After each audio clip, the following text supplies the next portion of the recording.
Something about the way Eamonn Holmes said it landed differently. Not the usual banter. Not the familiar husband and wife teasing that this morning audiences had come to expect every Friday. There was a softness underneath the joke, a flicker of something quieter, and you could almost feel the studio atmosphere tighten for half a second before the laughter returned. Ruth wasn't there. That was the first thing everyone noticed. The sharp-eyed regulars clocked it immediately. Instead of the familiar pairing, Rochelle Humes sat opposite Eamonn, bright and warm, ready to fill the space. Eamonn addressed it straight away, of course. He always does. "She's a wee bit under the weather," he told viewers, that familiar Northern Irish lilt carrying the words. "She needs a duvet day." Simple. Straightforward. The kind of everyday explanation couples give when one of them is poorly. But then he kept going. And that is when the tone shifted. He reassured everyone she didn't have a fever or a dry cough. Important words in those early March days of 2020, when the country was still trying to understand what was coming. Then, almost casually, he added that there were many other things wrong with her, and that she hadn't been well for a very long time. The line landed with a strange mix of humor and something closer to honesty. Rochelle immediately pushed back, half laughing, half scolding, telling him not to start because Ruth wasn't well. She even gave him a light whack with her script. The moment was pure daytime television, playful, protective, a little chaotic. Yet underneath it, something more personal seemed to sit. Many viewers watching that morning felt the weight of those words. "She's been sick for ages." It wasn't dramatic.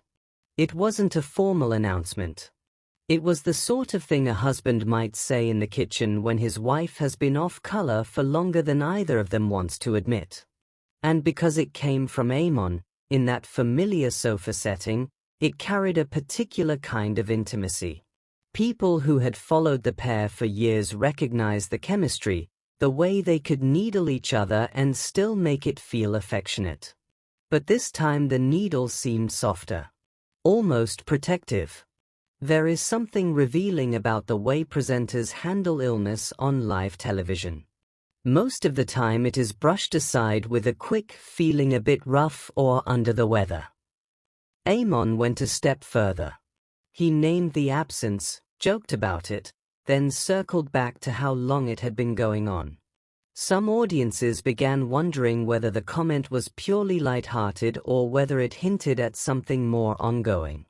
While nothing was confirmed beyond the obvious fact that Ruth was home resting, the moment invited a different kind of attention. It made people think about the private side of a very public marriage. Rochelle's reaction mattered too. She didn't just laugh it off. She defended Ruth, gently but firmly, and then blew a kiss toward the camera as if Ruth might be watching from the sofa at home. That small gesture carried warmth. It reminded viewers that these people are colleagues and friends as well as co-hosts, and that the banter exists inside a real relationship of care.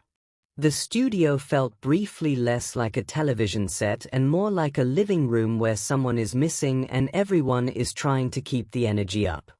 What stayed with many people long after the segment ended was not the joke itself, but the quiet recognition that even the most familiar television couples have ordinary human worries.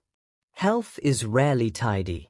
It rarely arrives with clear labels and neat recovery timelines. Sometimes it is just a stretch of feeling unwell that lasts longer than expected, and the people who love you start to notice. Eamonn's comment, wrapped in humor as it was, seemed to acknowledge that reality without turning it into a medical update. In the days that followed, online conversations reflected the mix of reactions. Some viewers found the exchange endearing, the classic Eamonn and Ruth dynamic still intact. Others sensed a slight seriousness beneath the teasing and felt protective of Ruth in her absence. A few simply appreciated the honesty of a husband admitting, in his own way, that his wife had been struggling for a while. The moment became one of those small television instances that linger because they feel less performed and more lived in. Perhaps that is why it continues to surface in discussions years later. Not because anything dramatic was revealed, but because it showed two people navigating ordinary care in an extraordinary setting. The cameras kept rolling. The show continued. Rochelle stepped in with grace. Eamonn carried on with the program. Yet for a few seconds the usual rhythm cracked open just enough to let something quieter through. And maybe what stayed with viewers wasn't only the line itself, but everything that seemed to sit between the words, the concern, the habit of humor as armor, the easy affection that still found room for a gentle warning not to start. Moments like that remind us that even on the brightest daytime sofa, real life keeps happening just off camera, and sometimes it slips into the frame in the softest of ways.